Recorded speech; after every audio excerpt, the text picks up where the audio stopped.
Documentary TV present. He was the king of political law enforcement corruption in Mexico. Carillo was famous for the idea that if a load's lost, you kill everyone connected with it. That way you get the traitor. He said that someone had to get their hands dirty for the sake of Mexico. And if that meant moving drugs, well, let's move them.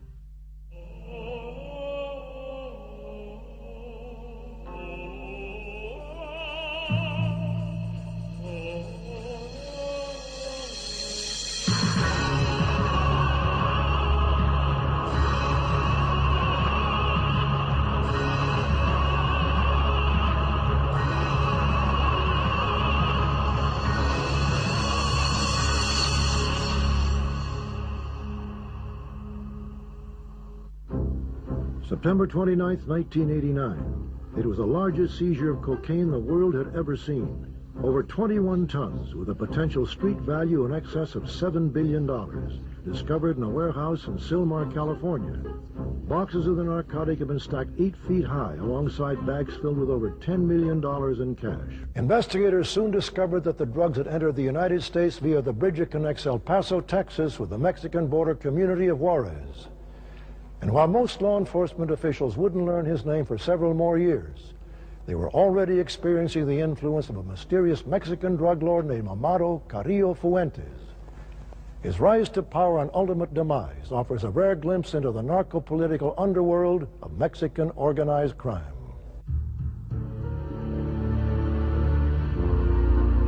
He says, I want to tell you a name. I go, okay. He says, Amado Carillo Fuentes. And he said, I want to tell you one other thing. Never say that name out loud. He was the king of political law enforcement corruption in Mexico. There was a time when Amado was moving drugs in old Documentary TV. Moving it by the ton. You know, 10 tons of coke, pure Colombian coke, in a passenger airline. That's how he got his nickname. El Señor de los Cielos, Lord of the Skies.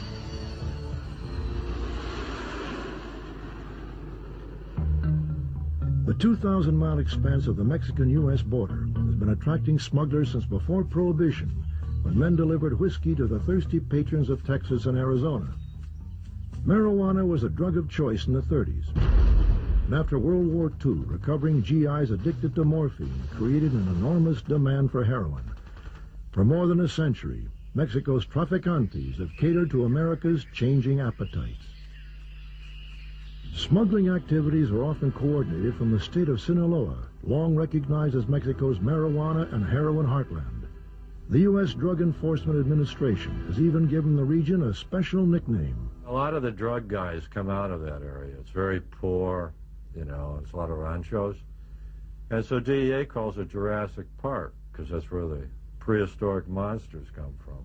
Charles Bowden is a journalist and author. His book, Juarez, the Laboratory of Our Future, takes a critical look at the forces shaping modern Mexico.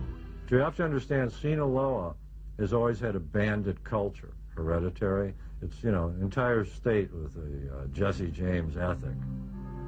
Indeed, the tradition of smuggling is so strong that the region has its own patron saint. Jesus Malverde was a bandit at the turn of the century with a Zorro-like reputation for helping the poor. After his execution by government forces in 1909, villagers began to attribute miracles to the bandit martyr. Traffickers often visit his shrine to have bullets blessed or to thank the narco saint for their good fortune. It was into this environment that Amado Carillo Fuentes was born in the early 1950s. We know little of his childhood, but in the early 1970s, his uncle, Ernesto Fonseca, gave him a job harvesting marijuana. Carillo was starting his career at the very bottom. Fonseca was a powerful smuggler and original member of the influential Guadalajara cartel under the tough Miguel Angel Felix Gallardo. A former Sinaloa state police officer, Miguel campaigned for cooperation among the competing traffickers, a philosophy Carillo himself would adopt many years later. This spirit of cooperation put the cartel in a unique position to benefit from another organization's misfortune. He said sure they're running 3 people. 4 people total. 4 people total. In 1982, U.S. anti-drug forces deployed throughout South Florida and crippled the distribution network of Colombia's cocaine kingpins. Stung by the losses, the Colombians needed a reliable way to move their product into the U.S. Miguel Angel jumped at the opportunity. The cartel had ferried cocaine through Mexico before, but this new arrangement would encompass much larger loads and bring much greater profits, up to $2,000 per kilo. It wasn't long before the Sinaloa drug lords were making more money than ever before. Here in the Sierra Madre, where there's no electricity and people have thatched roofs, you start seeing nightclubs with lavish marble and things in the middle of nowhere. And then you notice that people that are barefoot have Uzis. And what are you supposed to think? They had a good corn crop? It is unknown how Carillo made the transition from harvesting marijuana to full-out trafficking. Most believe that Carillo had completed his apprenticeship and was ready for a larger role in the organization. That larger role may well have included a 5-year stint as a member of Mexico's secret police, the DFS. DFS stands for the Directorate of Federal Security, and it was the secret police agency of Gobernacion, which is the Interior Government Ministry of Mexico. Amado had one of those badges. He was an agent at the time of the bust of the Buffalo marijuana complex in Chihuahua, Mexico. A vast multi-billion-dollar operation, which at the time employed 7,000 farm workers on the marijuana fields. The biggest drug plantation ever created on Earth. One so large it could be seen by American satellites. The drug complex was exposed by DEA agent Enrique Camarena, who was kidnapped, tortured, and murdered by leaders of the Guadalajara cartel, Carillo's uncle among them. In the investigations that came out later, it turned out that the DFS was deeply involved in the protection of this operation, along with the MFJP, the Mexican Federal Police, and the Mexican Army. The cowardly murder of Enrique Quique Camarena, special agent with the Drug Enforcement Administration, was carried out by the Mexican government in conjunction, in cooperation, in partnership with the godfathers of the drug trade. Phil Jordan retired from the DEA after 30 years of service, including 10 years as special agent in charge of the Dallas office and 1 year as head of EPIC, DEA's El Paso Intelligence Center, the largest database of drug trafficking information in the world. He and Camarena were good friends. To this day, Mexico has never apologized for having captured and delivered Quique Camarena to the traffickers. Because of the international pressures that resulted, mainly from the United States, the DFS dismissed 400 of its agents. And I have to assume that Amado was one of those 400 who were dismissed at that time. In 1985, Carillo made his way to the border town of Ojinaga, a village situated near the Big Bend region of Texas that was rapidly becoming a major distribution center for narcotics in northern Mexico. It had always been very important for marijuana and heroin, but after the cocaine smuggling shifted from the Caribbean into Mexico, Ojinaga became cocaine central. At the time, Pablo Acosta was the undisputed crime boss of Ojinaga, having smuggled heroin and marijuana in the region for close to 15 years. He had finally taken control of the region, or plaza, 3 years previous. In a process known as piggybacking, the Guadalajara cartel had added cocaine to Acosta's well-respected operations. Pablo's strength was that he had the protection soda for that whole region, and so the cocaine coming in was secure. Nobody had to worry about it. If it was in Pablo's hands, it was safe. Proof that Carillo was in Ojinaga came in 1985, when U.S. Customs agent detained him for carrying an automatic rifle into Mexico. This was Carillo's first and only run-in with U.S. law enforcement, and it produced the oldest known photographs of the man who would become Mexico's most powerful drug lord. Carillo spoke freely with the customs officials, giving them a great deal of personal information. And even though U.S. intelligence had already identified Carillo as a powerful trafficker, they did not know how the Sinaloan fit into Pablo Acosta's organization. They seemed at least to have had a good friendship. Pablo, when I was with him, was very proud of the ingot around his neck. I asked him about that. It was a 1-ounce gold ingot, and he said it was a gift of Amado, and then he showed his watch. It was a solid gold Rolex that also, according to him, had been a gift of Amado. He wore it everywhere. He was, like I said, very proud of that. In fact, when he died, he had the same watch around his wrist. Carillo's arrival coincided with a sudden upswing in the amount of cocaine being flown into Ojinaga.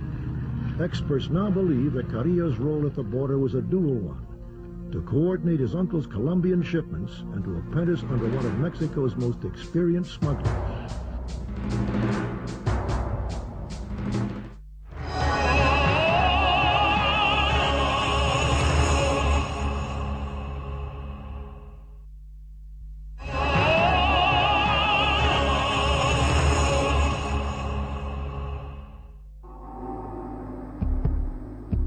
Pablo Acosta was an expert at getting drugs across. He knew how to do it, and he taught Amado everything he knew. Amado was a little bit smarter, though. You know, Pablo Acosta used to freebase cocaine and do all this stuff. I mean, he was, even if he hadn't gotten killed in a shootout, he was on his way to an early grave. Aging and addicted, Acosta was losing his grip on the plaza. Carillo, by contrast, was coming into his own. After his uncle's arrest for the murder of Special Agent Camarena, it is possible to assume that Carillo inherited his uncle's operation. In late 1986, Terrence Papa met both men and found the contrast memorable. We were sitting there in an apartment above a radio station. There was a long table there, and there was ashtrays overflowing with cigarette butts. There were machine gun clips. There was his AR-15 right behind him. He had a .45 in his belt. At some point, he pulled out a little bag of cocaine and then a box of baking soda. He mixed the two up and then cooked it over a flame. Documentary And TV. It melted, it bubbled up and then fused together. And for the rest of the night, he was either scraping that stuff into a powder, making packs of cigarettes to smoke that he kept in his pocket, or smoking this stuff. Everybody I've talked to about him attributes his decline and fall to cocaine. And then Amado came over. He walked into the room. He was dressed in Western, I recall. You know, a little bit pudgy, friendly, a little bit overly friendly, in fact. There was one thing I remember, though, that really stands out, and that was a sort of a glint in his eyes. And I think he knew the fact that Pablo was talking to an American reporter spelled his doom. I think Amado knew that. He was aiming to take over. And taking over meant getting rid of Pablo. We will never know if Carillo ever challenged Acosta's authority directly, but in 1986, the two men exchanged heated words at a restaurant in Ojinaga. Pablo and Amado's operation included a ranch not too far out of town, maybe 20 miles, where there was an underground storage tank. It's like, you know, an old gasoline tank, you know, next to a runway.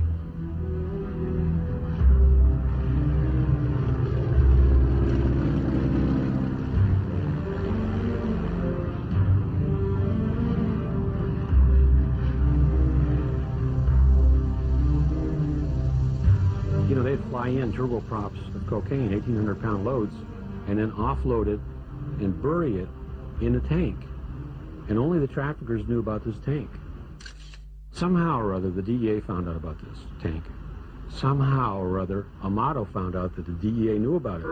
Now, independently of Pablo, Amado had 6 people rounded up who had knowledge of that underground tank. And he had each one of them tortured to death to find out if there was a leak or if they knew anything about a leak. And none of them did, but they were all dead. Acosta confronted Carillo, asking him what he had accomplished by killing 6 innocent men.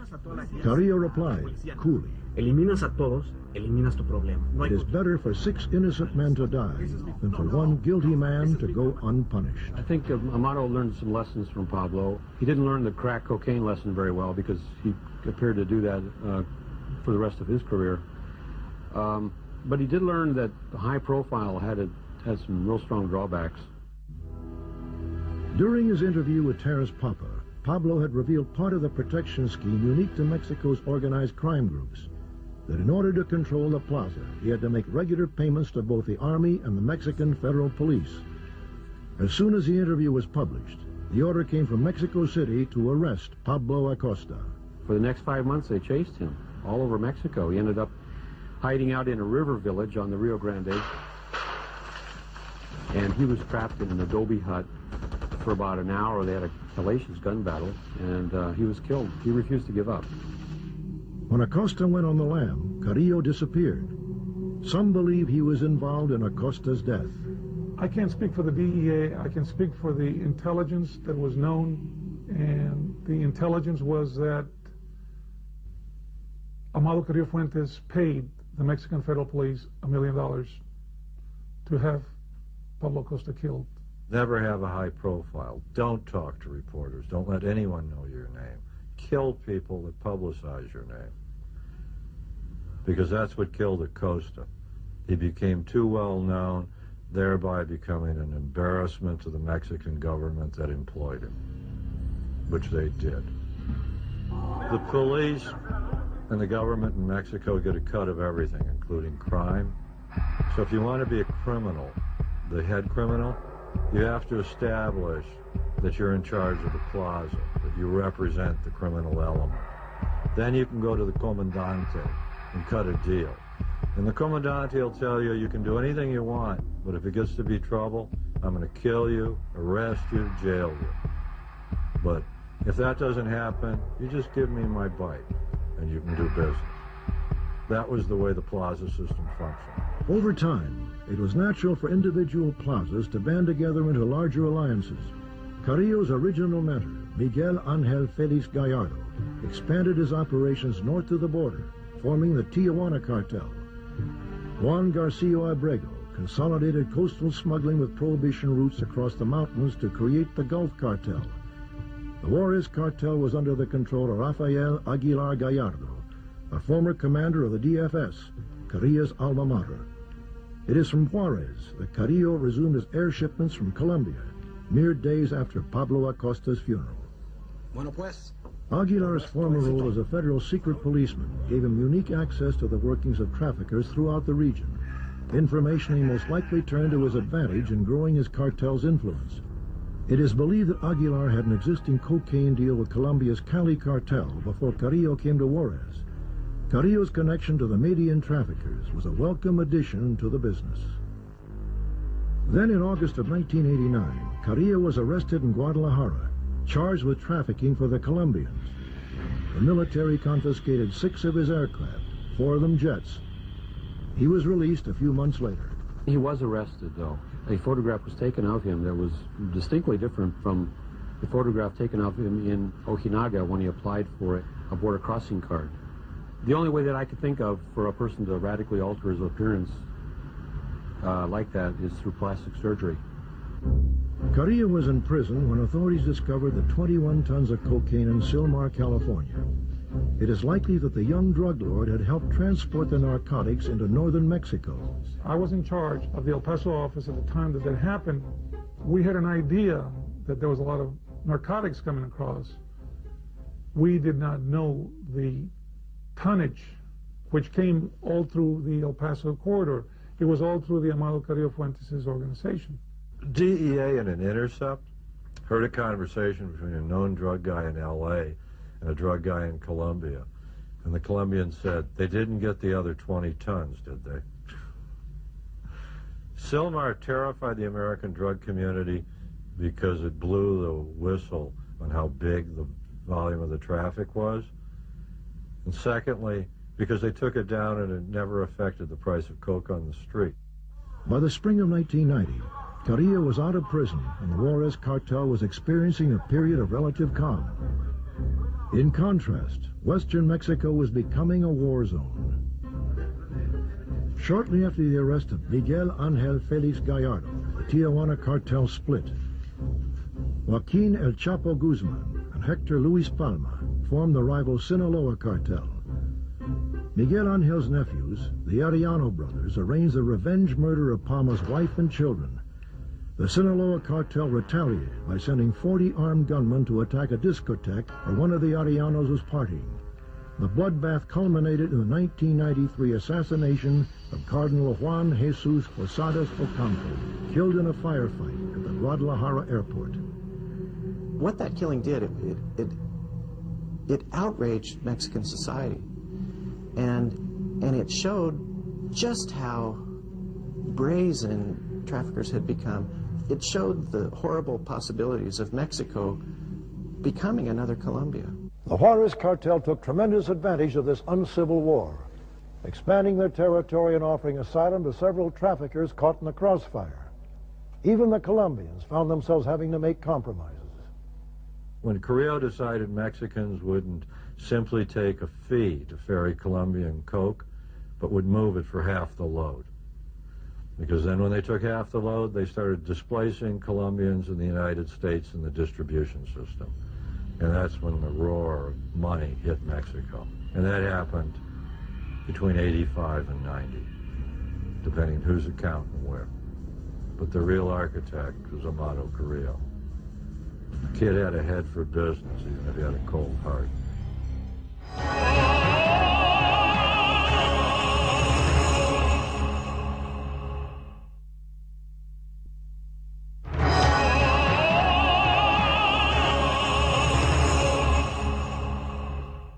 The day he was murdered, his bodyguard driver didn't show up for work. A week later, that same bodyguard driver was in Juarez working for Amado Carillo.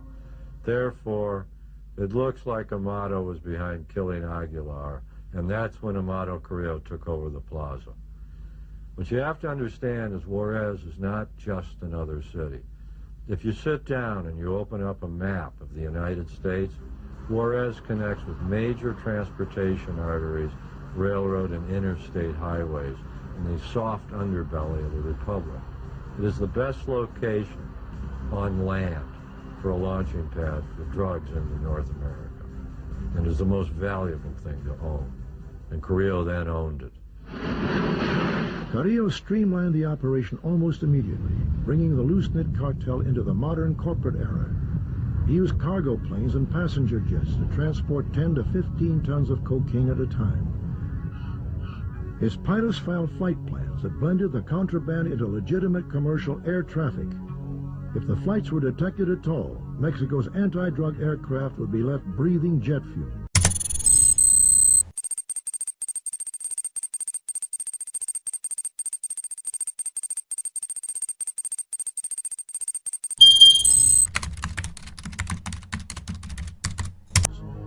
It wasn't long before Carillo was given his most famous alias, Lord of the Skies. Carillo's growing legend made it impossible for him to remain hidden. In November of 1993, he survived the only serious attempt ever known to have been made on his life.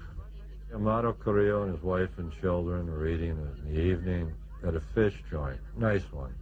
Suddenly a bunch of guys stormed in, started shooting.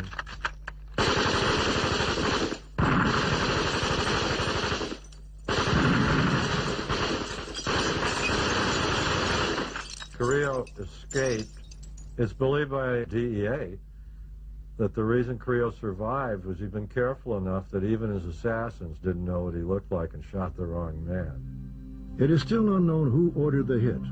Some experts say it was Gulf Cartel leader Juan Garcia Abrego trying to eliminate his main competition. Others point to the Arellano brothers of Tijuana, who were upset because Carillo had fronted money to their bitter rival, Joaquin El Documentary TV. They have a saying in Spanish, plata o plomo. That means silver or lead. You take the money or you get a bullet. And that's how these guys operate. Carillo paid his loyal followers well. Conversely, he showed little mercy for the disobedient. And security leaks, intentional or accidental, were treated with the same swift surgical response. Carillo was famous for the idea that if a load's lost, you kill everyone connected with it. That way you get the traitor. And he did it. Carillo took in 93 and 94 to killing people where he wanted the bodies found and tying them with yellow ribbons as a message. Gradually, Amado progressed. He apparently owned the only tiger in Juarez. There's a history among drug guys of liking to own big predators. In 96, the tiger escaped, actually, and ran around in the streets there. Was captured and sent to Ciudad Chihuahua, the capital, to be placed in that zoo. About that time, drug killings started appearing where the people would be dead, executed, hands tied, shot through the head, but would be delicately draped with these cheap tapestries with tigers on them. If you're found in this fashion, it's to send a message. It's a form of policing. And it was rigorous, and Carillo was very good at it. Under Carillo's reign, Juarez was a city under siege, choking on the violence of its ruler. In contrast, the drug lord's hometown of Guamuchilito benefited from the drug lord's largesse. He was very good with all of the people.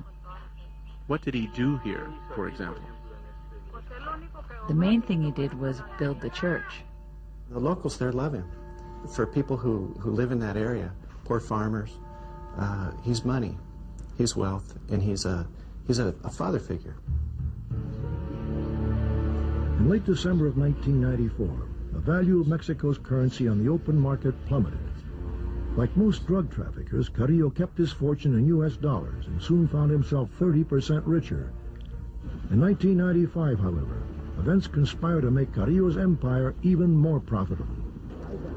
Colombian police arrested the Rodriguez Orejuela brothers, Carillo's primary contacts in the Cali cartel. With the Median cartel in similar disarray, Carillo arranged for the direct purchase of cocaine from farmers in Bolivia and Peru. What Carillo really did was become almost the single broker for cocaine.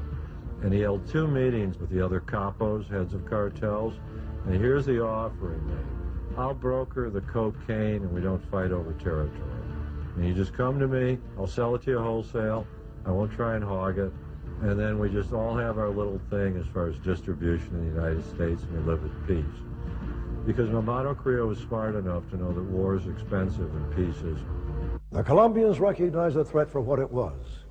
Carillo had both the resources and power to significantly cut them out of the United States market, a market that consumes an estimated 400 tons of cocaine every year. In the end, the Colombians relinquished part of the distribution network in New York City to the Mexican drug lord. There was a point in the mid-90s in which Amado could traffic cocaine all along the entire nearly 2,000-mile-long border. He could even go through Tijuana up into San Diego and Los Angeles, even though some of his bitter rivals are there, the Arellano Felix gang, notorious for violence. But Amado was always a peacemaker. He believed, you know, as Miguel Angel Felix Gallardo taught him, that it's much better to work with your brother trafficker and make money than to kill him. If you got to kill him, you got to kill him. But work together and you can just make a mint. And that's what he did for many years. He created a monster, I think. Before that, Mexico had always had 4, 5, 6, 7, 10 cartels, who the hell knows. And essentially the government could always stay on top by playing one against the other. He consolidated and became as big as the government. At every turn, DEA and other agencies were stymied by a lack of support from their Mexican counterparts. Carillo's protection extended high into the echelons of power. Dramatic evidence of Carillo's top-level collusion surfaced a few years later in U.S. federal court. Raul Macias, formerly of the Mexican Federal Judicial Police, testified that the local highway patrol had intercepted one of Carillo's infamous air shipments in the northern state of Zacatecas. A huge full-body jet put down on a dirt runway. It was like a 727 or 707. No seats, full of cocaine. Typical Carillo operation. He had a fleet of them. Macias testified that when he and the other federales arrived on the scene, his commanding officer ordered the highway patrolman to stand down. Somos federales, vamos a tomar control de la situación. Macias then helped load the contraband onto waiting trucks. Macias also testified that inside police headquarters he was ordered to replace the cocaine with wood and other combustibles. The cocaine, meanwhile, was loaded onto a large truck, presumably for delivery to one of Carillo's underlings. The wood was then burned, masquerading as cocaine in a public ceremony of destruction. This exemplifies the type of operations that Amado Carillo Fuentes had. I can guarantee you that none of the 10 tons were destroyed, okay? Eventually, they found themselves back into the American market. Everything we shared with the Mexican government through the drug czar would immediately be reported to Amado Carillo Fuentes. In the spring of '96, somebody in DEA shared informants with somebody in the Mexican war on drugs. And for 3 months after that, bodies littered the streets of Juarez. They were instantly translated, the names given to the cartel. U.S. Customs agents intercept close to 1 million pounds of narcotics every year. The agency has had great success with its domestic air interdiction program, which monitors air traffic across the nation. When Customs identifies an illegal airborne shipment, agents go on the offensive, tracking and chasing suspects until they are forced to land.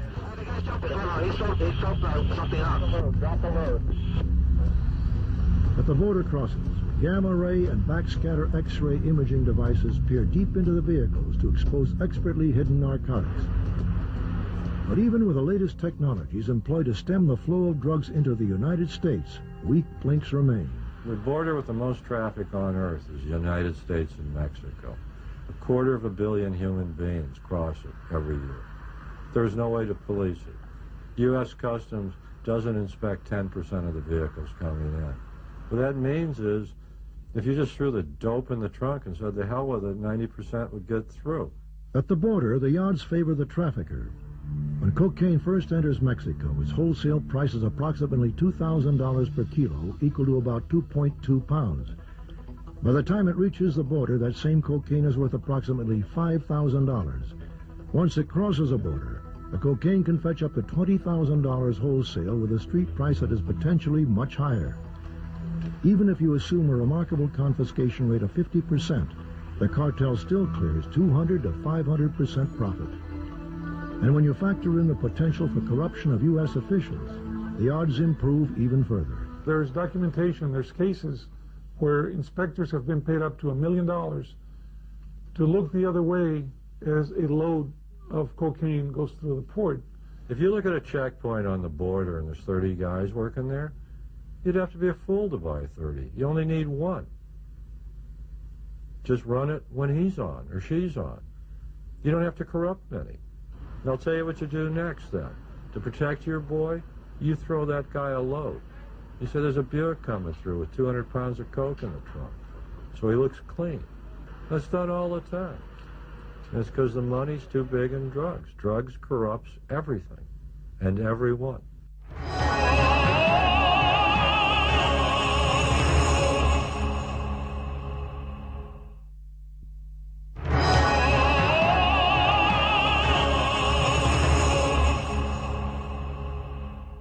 The Juarez cartel had only one consistent vulnerability, its cash flow.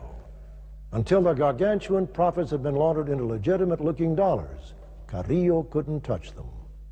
Drug money is not hiding in the ground in 55-gallon drums. Drug money is in commerce with the rest of the money. It gets there because money launderers use the same facilities that legitimate corporations Documentary use to earn TV. money. The laundering process was surprisingly simple. By secret arrangement between trafficker and banker, cash generated from drug sales in the U.S. was smuggled back into Mexico and deposited in any one of several Mexican banks. The bank would then issue the trafficker or his representative bank drafts in U.S. dollars drawn on the Mexican bank's accounts at major U.S. banks. The cash itself would then make its way back across the border by armored car and be deposited in the U.S. The bank drafts were then free to be laundered into legitimate business and real estate holdings around the world. San Antonio, Texas, has a $3 billion surplus every year in its banking system that cannot be accounted by any calculus in the legitimate economy. Miami's $25 billion. El Paso, $750 million. If you wanted to hurt drugs by hurting money, you'd hurt it on both sides. But one side can bite you, meaning banking in this country. The biggest lobby for the NAFTA treaty didn't exist in Mexico. It existed in the U.S. financial institutions because they were the beneficiaries of all the money the Mexican banks and corporations would bring to the United States. They're investing it overnight and earning from it. At its peak, Carillo was making an estimated $10 billion a year. In that same time, it is believed he was paying $500 to $800 million in bribes.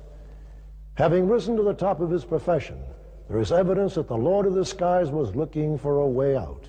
In January of 1997, Amado Carillo Fuentes, through an emissary, sent a message to the President of Mexico, Ernesto Zedillo. He said, I want you to stop harassing me. I want you to leave my business alone. I want you to leave my family alone. If you do that, I won't dump any dope in this country. If you don't, I'll leave this country and your economy will collapse. And that's absolutely true, it would.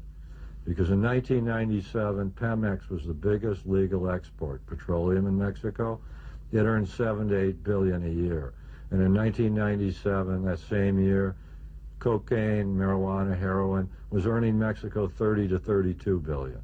The ultimatum may have been in response to the January 6th raid on his family's compound in Sinaloa. Carillo's sister was getting married, and he had flown home for the occasion. The police intended to capture the drug lord while he was relatively unprotected, but an anonymous phone call tipped Carillo off before the police could arrive. Given how much money he was said to be paying the government for protection, it is likely Carillo viewed the raid as an insult. Amado, according to his lawyer and others, was a real nationalist. He said that someone had to get their hands dirty for the sake of Mexico, and if that meant moving drugs, well, let's move them. If it helps the economy, if it helps Mexico. This wedding video is some of the only known footage of Amado Carillo Fuentes. I mean, he looks like hell. He looks like a CEO who spent 3 weeks on a corporate merger and hasn't slept and has been living off either whiskey or cocaine. And you can tell he's a man under pressure, that it's getting to him. It's like watching Scarface, the last reel. In February of '97, Carillo's empire began to shatter. General Jesus Gutierrez Rebollo, recently appointed Mexico's newest anti-drug czar, was discovered to be living in a luxury apartment paid for by Carillo. It was a scandal, a huge scandal. You know, to have the head of your anti-drug agency to be on the payroll of the country's biggest drug trafficker. It's kind of like having somebody working at Los Alamos and giving all of our nuclear secrets to the Chinese. The general's arrest came a mere 2 weeks after having been in Washington, D.C. to meet with U.S. drug czar Barry McCaffrey and discuss confidential counter-narcotics operations. To the press, McCaffrey even expressed his belief that the general was an officer of highest integrity. After he was appointed, General Gutierrez Rebollo had a meeting with reporters. He said, you know, the problem isn't these big drug cartels in Mexico. You gotta be real concerned about these little cartels, the cartelitos. They're the ones that are really much more important than the big guys, because if you add them all up, they're bigger. He was telegraphing his message. He was saying, I'm not going after Amado.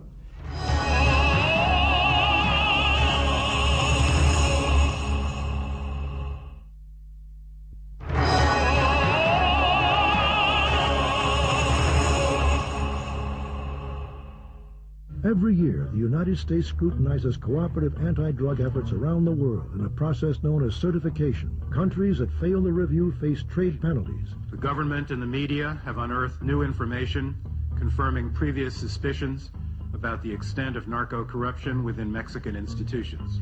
This connection between Gutierrez and Amado was exposed by the government of Mexico itself.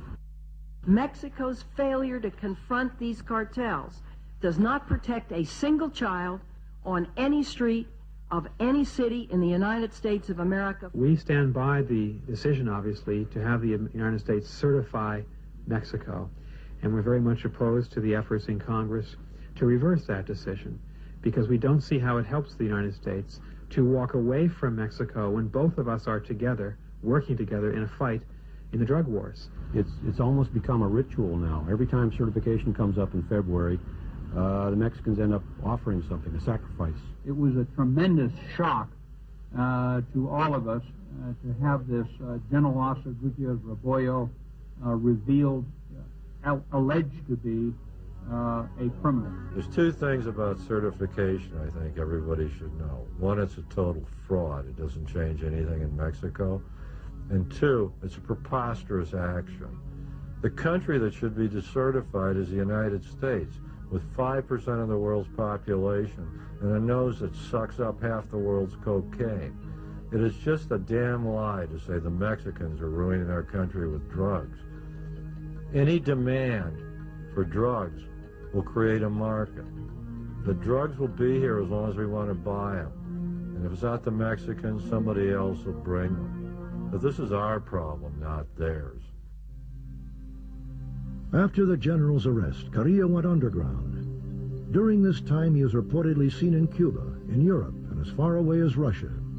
Officials eventually learned that he was preparing to move his operations out of the country and down to Chile. If he was no longer welcome in Mexico, it was reasoned. Then Carillo would then run his drug empire from the very bottom of the world. But Carillo surprised everyone when he returned to Mexico City in July of '97, ready to undergo plastic surgery. He checked into the hospital under an assumed name. For over 9 hours, a team of 4 doctors operated on Carillo. Radical liposuction removed 20 pounds of fat. Facial sculpting altered his appearance. In the end, however, an overdose of the tranquilizer Dormicum kept Carillo from ever leaving the table. When officials learned that Carillo had died under such bizarre circumstances, few were willing to believe it. After all, it wouldn't have been the first time a fugitive had faked his own death by leaving an unrecognizable corpse.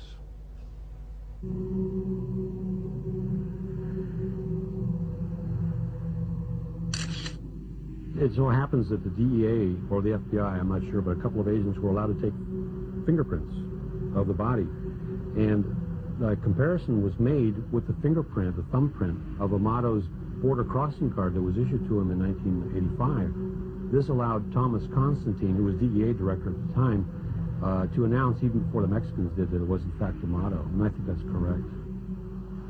4 months later, the bodies of Carillo's doctors were discovered stuffed inside oil drums along the side of a deserted highway. They had been extensively tortured. It's widely believed that the family members did this to the doctors.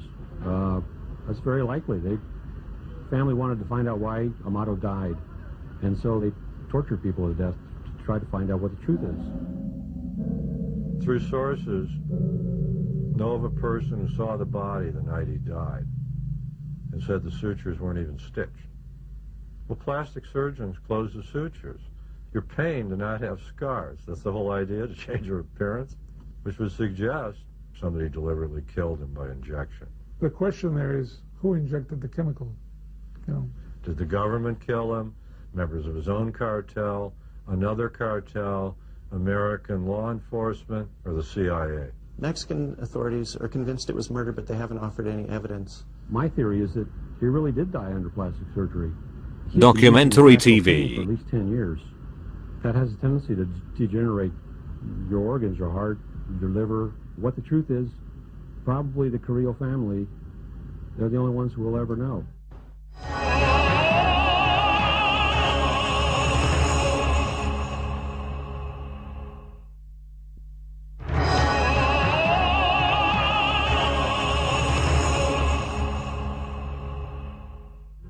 Carillo's sudden death left a power vacuum in the Mexican underworld. Within the Juarez cartel itself, no clear replacement for Carillo has yet emerged. After the death of Amado Carillo Fuentes, a drug war in the true sense of narco-traffickers fighting each other emerged.